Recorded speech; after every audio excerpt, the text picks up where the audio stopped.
నమస్తే, నా పేరు కిరణ్మయ్. ఎస్జీఎం న్యూస్ కు స్వాగతం. ముందుగా హెడ్లైన్స్. పెంచిన గ్యాస్ ధరలు ఉపసంహరించుకోవాలని కోరుతూ సిపిఐ వినూత్న నిరసన. ప్రజలపై భారాలు మోపితే ఉద్యమం తప్పదన్న పార్టీ నేతలు. విశాఖను డస్ట్బిన్ ఫ్రీ నగరంగా తీర్చిదిద్దేందుకు కృషి చేస్తున్నాం. ప్రజా భాగస్వామ్యంతోనే సాధ్యమన్న GVMC chief medical officer doctor KSLG Sastri. Tirumala శ్రీవారిని దర్శించుకున్న ఇస్రో శాస్త్రవేత్తలు. వెంకన్న పాదాల చెంత పిఎస్ఎల్వి C-50 నమూనా రాకెట్ కు ప్రత్యేక పూజలు. సింహగిరిపై ధనుర్మాస ఉత్సవాల ప్రారంభం. ఉత్సవాల్లో భాగంగా అప్పన్న సన్నిధిలో ప్రత్యేక పూజలు. పెంచిన గ్యాస్ ధరలను ఉపసంహరించుకోవాలని కోరుతూ సిపిఐ వినూత్న రీతిలో నిరసన చేపట్టారు.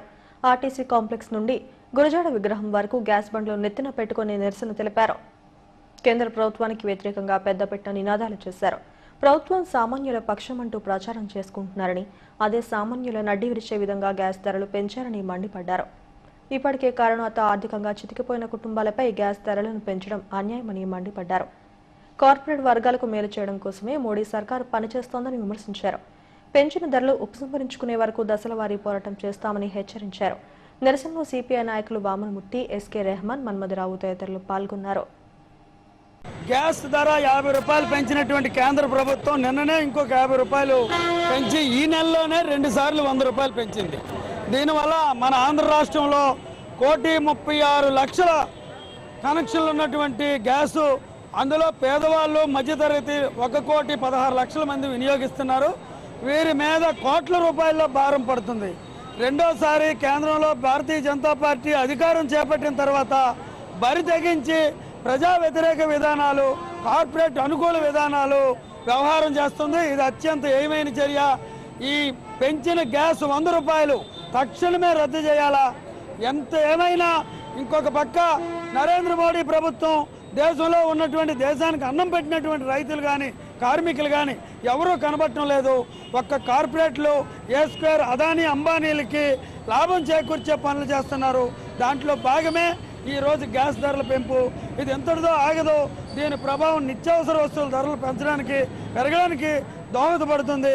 అందుకనే కేంద్ర ప్రభుత్వం పెంచినటువంటి 100 రూపాయలు గ్యాస్ ధరను తక్షణమే రద్దు చేయాలి. స్వచ్ఛ సర్వేక్షణలో విశాఖను అగ్రస్థానంలో నిలిపేందుకు ప్రజా భాగస్వామ్యం ఎంతో అవసరమని GVMC chief medical officer of health doctor KSLG Sastri అన్నారు.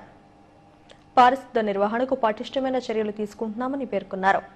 దోమకాటు వ్యాధుల బారిన పడకుండా ప్రజల్లో అవగాహన కల్పిస్తున్నామని చెప్పారు. తడి చెత్త, పొడి చెత్త సేకరణకు ప్రజలు సహకరించాలని కోరారు. విశాఖ నగరాన్ని డస్ట్బిన్ ఫ్రీ సిటీగా తీర్చిదిద్దేందుకు కృషి చేస్తామంటున్న జీవీఎంసీ ప్రధాన వైద్యాధికారి డాక్టర్ కేఎస్ఎల్జీ శాస్త్రితో మా chief reporter Lakshminarayana face to face. విశాఖను సుందర నగరంగా తీర్చిదిద్దాలని ప్రభుత్వం కృతనిశ్చయంతో ఉంది. ఆ నేపథ్యంలోనే జీవీఎంసీ కూడా పటిష్టమైన చర్యలు తీసుకుంటుంది. పారిశుద్ధ్య నిర్వహణలో పటిష్టమైన చర్యలు తీసుకుంటూ ముందుకు వెళ్తుంది. ఈ నేపథ్యంలో ప్రజలు ఎలా సహకరించాలి, అదేవిధంగా ఈ వ్యాధులు సోకకుండా ఎటువంటి జాగ్రత్తలు తీసుకోవాలి, ఈ అంశాలపై మనతో మాట్లాడేందుకు GVMC chief medical officer Shastri గారు మనతో ఉన్నారు. నమస్తే సార్. సార్, ఈ స్వచ్ఛ సర్వేక్షణకు సంబంధించి ఎలాంటి గైడ్లైన్స్, ప్రజలు ఎలాంటి విధానాలు పాటించాలని మీరైతే సూచిస్తారు? స్వచ్ఛ సర్వేక్షణలో ఈ సంవత్సరం కూడా విశాఖపట్నం నగరం దేశంలోనే మిగతా నగరాలతో కలిపి కాంపిటీషన్లో పాల్గొంటుంది. ఇందులో భాగంగానే ఈ స్వచ్ఛ సర్వేక్షణలో ప్రజలకి ప్రజలతో అవగాహన ఎక్కువగా అవసరం. సో ఈ ప్రజల్ని భాగస్వాములుగా చేయటానికి జీవీఎంసీ అనేక విధాలుగా కృషి చేస్తుంది. ముఖ్యంగా ప్రజలందరూ కూడా సోర్స్ సెగ్రిగేషన్, అంటే ఇంటి వద్దే తడి చెత్త, పొడి చెత్తని సెపరేట్ చేయాల్సిందిగా కోరుతున్నాం. ఎందుకంటే ఈ తడి చెత్తని మళ్ళా మనము ఎరువుల కింద, కంపోస్ట్ కింద తయారు చేస్తారు. అదే పొడి చెత్తని మనం డ్రై రిసోర్స్ సెంటర్ వెళ్ళి, అంటే మనం ప్లాస్టిక్ని reduce, reuse and recycle. So మనం వాటిని ప్లాస్టిక్ని మళ్ళీ వాడటానికి వినియోగించడానికి చూస్తాం. సో ఈ ప్రమాదకరమైన చెత్తని కూడా ఈ సంవత్సరం కలెక్ట్ చేసి ఆ ప్రమాదకరమైన చెత్తని ఇన్సినరేటర్ ద్వారా బంద్ చేయడానికి స్వచ్ఛంద సంస్థతో ఒక మెరిడీ స్వచ్ఛంద సంస్థతో అంగీకారం తీసుకుంటున్నాం. సో ఈ విధంగా మనం తడి చెత్తని, పొడి చెత్తని, ప్రమాదకరమైన చెత్తని సెపరేట్ చేసి మన జీవీఎంసీ సిబ్బందికి ఇవ్వాల్సిందిగా నేను ప్రజలందరికీ ఈ సందర్భంగా విజ్ఞప్తి చేస్తున్నాను. రెండోది ఏంటి అంటే, మనం కాలువలలో మనం చెత్త వేయకుండా చూడటం, అలాగే కాలువలో చెత్త వేయకుండా చూడటంతో పాటు ఈ ఎక్కడైనా కాలువ బ్లాక్ అయినప్పుడు అయితే ఏదైనా ఉంటే వెంటనే మన జీవీఎంసీ సిబ్బందికి తెలియజేసినట్లయితే మన పారిశుధ్య సిబ్బంది వచ్చి దాని చిన్న కాలువలు అయితే శానిటరీ సిబ్బంది ద్వారా చేస్తారు. అదే పెద్ద కాలువలని ఇంజనీరింగ్ సిబ్బంది ద్వారా మెషినరీ దీంతో ఏర్పాటు చేస్తున్నాం. ఈ సంవత్సరం డ్రైన్స్ అన్నిటినీ కూడా ముఖ్యంగా మెషినరీ ఎక్విప్మెంట్ యూజ్ చేసి చేయటానికి జీవీఎంసీ ముందుంది. అలాగే తర్వాత రోడ్లని పరిశుభ్రంగా చేయటానికి మనము మామూలుగా శానిటరీ సిబ్బందే కాకుండా మెకానికల్ ఎక్విప్మెంట్, స్వీపింగ్ మెషిన్స్ అట్లాంటివి కూడా మనము యూజ్ చేయడానికి సిద్ధంగా ఉన్నాం. నగర వ్యాప్తంగా ఈ పారిశుద్ధ్య నిర్వహణకు సంబంధించి ఎంతమంది శానిటరీ సిబ్బంది పనిచేస్తున్నారండి? ఈ డంపర్ బిన్ విషయంలో ప్రజల్లో కూడా ఒక నిర్లక్ష్యం అనేటువంటిది వార్డుల్లో మనకు కనబడుతూ ఉంటుంది. ఎక్కడ పడితే అక్కడ చెత్త వేసేయడం, దీనివల్ల అపరిశుభ్ర వాతావరణం నెలకొంటుంది. ఈ పరిస్థితుల్లో పూర్తిగా దాన్ని స్ట్రీమ్లైన్ చేయడానికి మనం ఎలాంటి చర్యలు తీసుకుంటాం? ఇప్పుడు ప్రజల్లో అవగాహన పెంచడం అండి. ముఖ్యంగా ఏంటి అంటే, ఒకప్పుడు అసలు డంపర్ బిన్లే వాడేవారు కాదు, అదే డస్ట్బిన్లే వాడేవారు కాదు. కానీ ఇప్పుడు దాన్ని వాడకాన్ని వినియోగించడం, ఎక్కడికక్కడ డంపర్ బిన్లు కానీ అంటే డస్ట్బిన్లు పెట్టడం జరుగుతుంది. సో ఈ దీంట్లో మనం మెయిన్గా ప్రజలకి అవగాహన ఏర్పరచడం ద్వారా కాలువలో చెత్త వేయకూడదు, రోడ్డు మీద ఎక్కడ పడితే అక్కడ చెత్త విసిరేయకూడదు, అది ఖచ్చితంగా లిటర్ బిన్స్లోనే వేయాలి అని ఒక అవగాహన ఏర్పరచడం. అలాగే మనము ఈ ఏడాది ఏంటంటే డోర్ టు డోర్ కలెక్షన్స్ కూడా అంటే వెహికల్స్ పెట్టి మనం ఇంప్రూవ్ చేస్తున్నాము. అలాగే డంపర్ బిన్స్ని కూడా తగ్గిస్తున్నాం. Almost door to door collection vans వచ్చిన చోట డంపర్ బిన్స్ తగ్గించి మనం డస్ట్బిన్ ఫ్రీ సిటీ కింద కూడా చేయడానికి ముందుకు వెళ్తున్నాం. ఇప్పుడు నీరు ఎక్కువగా నిల్వ ఉండడం, డ్రమ్ముల్లో కావచ్చు, ఇంట్లో వాడుకున్నటువంటి పరిస్థితి నీరు నిల్వ ఉండడం, దోమలు వృద్ధి చెంది దోమ కాటు వల్ల వచ్చే అనారోగ్యాలకు ప్రజలు గురవుతున్నారు. ఈ సీజనల్ వ్యాధుల్లో కూడా చాలామంది ఆసుపత్రులు పాలవుతున్నారు. ఈ నేపథ్యంలో మనం వారిని చైతన్యపరచడానికి, ఎడ్యుకేట్ చేయడానికి మనం ఎలాంటి కార్యక్రమాలు, ప్రత్యేక శిబిరాలు ఏమైనా ఏర్పాటు చేస్తున్నామా? అవగాహనకు సంబంధించి ఎలాంటి జాగ్రత్తలు తీసుకుంటున్నాం ఈ దోమకాటు వ్యాధులకు సంబంధించి? ప్రజల్లో ఎప్పటికప్పుడు అవేర్నెస్ ర్యాలీ ఏర్పాటు చేసామండి. అలాగే శానిటరీ సిబ్బంది ద్వారా మా సిబ్బంది వార్డ్ శానిటేషన్ సెక్రటరీ కానీ ఏఎన్ఎం గారు కానీ వారు ఇంటింటికి వెళ్ళి దోమలు నిల్వ ఉండకుండా ఉండేటట్టుగా వాళ్ళ ఇంట్లో తనిఖీ చేసి ఎక్కడైనా నిల్వ ఉన్న నీరునైతే వంపేయటం జరుగుతుంది, దోమలు గుడ్లు పెట్టకుండా చేయటం జరుగుతుంది. అండ్ ఇదే కాకుండా వారానికి ఒక రోజు ఫ్రైడే డ్రై డే అని చెప్పి ఒక కాన్సెప్ట్ని మనము ప్రజల్లోకి తీసుకెళ్ళాం. అవే కాకుండా మనము అంటే ఒక ఫోటో తీసి ఎక్కడైనా నిల్వ ఉన్న దాన్ని మనం ఏం చేస్తున్నామంటే ఆ నిల్వ ఉన్న ఫోటో వెంటనే ఆ ఏరియాలోనే మన శానిటరీ సిబ్బంది వచ్చి దాన్ని శుభ్రపరిచి దాంట్లో డ్రై కింద చేస్తున్నాం.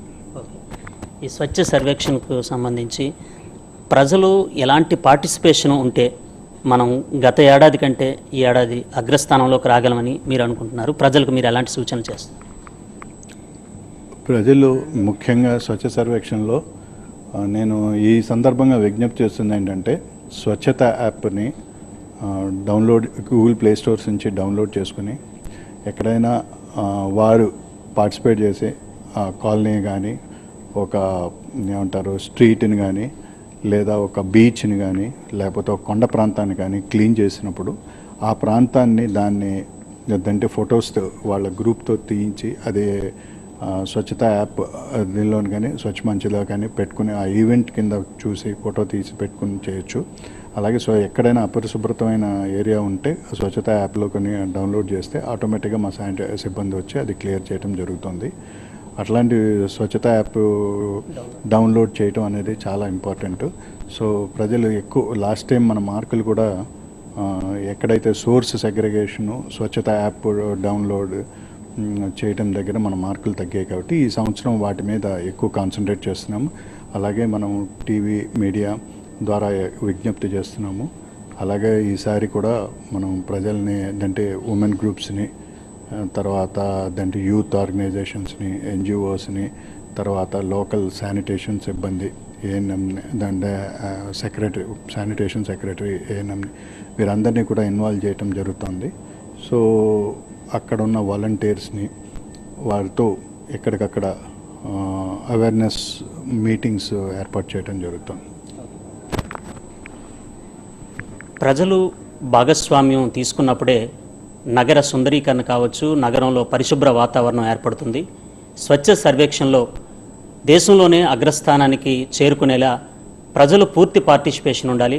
దీనికి సంబంధించి ప్రజలు సహకరిస్తే మనం విశాఖపట్నాన్ని ప్రపంచ పటంలో ఒక సుందర నగరంగా తీర్చిదిద్దే అవకాశం ఉంది.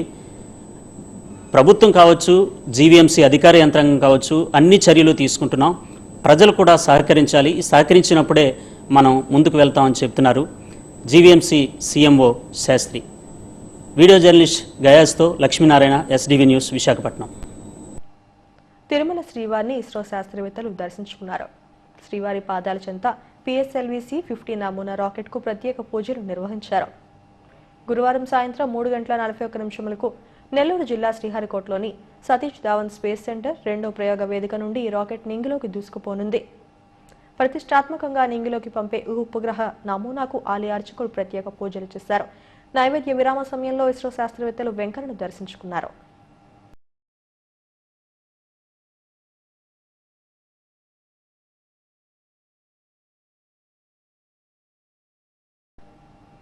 సింహగిరిపై నెలగంటు మహోత్సవాన్ని ఘనంగా నిర్వహించారు.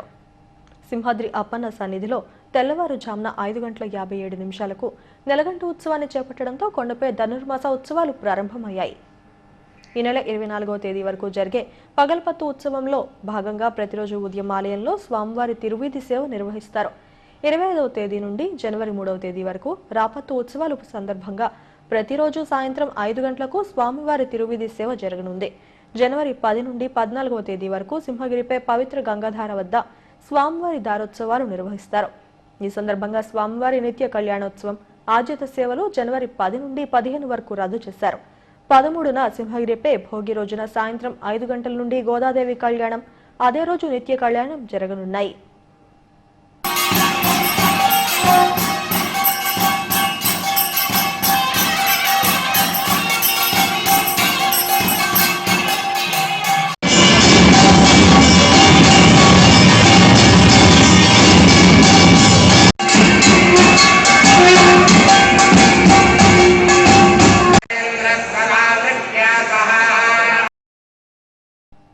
విఎస్ఆర్ చారిటబుల్ ట్రస్టులు మరిన్ని సేవలు అందించాలని స్వాతి ప్రమోటర్స్ ఎండీ రమేష్ రెడ్డి ఆకాంక్షించారు. బాలయశాస్త్రి లేఅవుట్ సమీపంలో గెస్ట్ హౌస్లో ట్రస్ట్ మొదటి వార్షికోత్సవం వ్యవస్థాపకుడు మేడపాటి శ్రీనివాసరెడ్డి జన్మదిన వేడుకలు ఘనంగా నిర్వహించారు.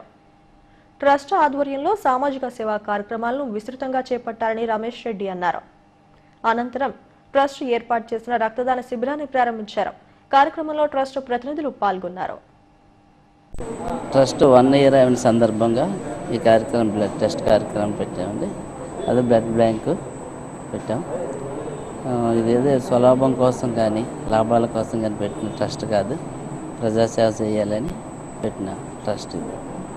ఈరోజు 50 మెంబర్స్ ఇచ్చారు. ఇంకా వస్తున్నారు. 2 గంటల వరకు జరుగుతుంది. చారిటబుల్ ట్రస్ట్ పెట్టి సంవత్సరమైన శుభ సందర్భంగా blood bank blood donation camp పెట్టడం జరిగింది.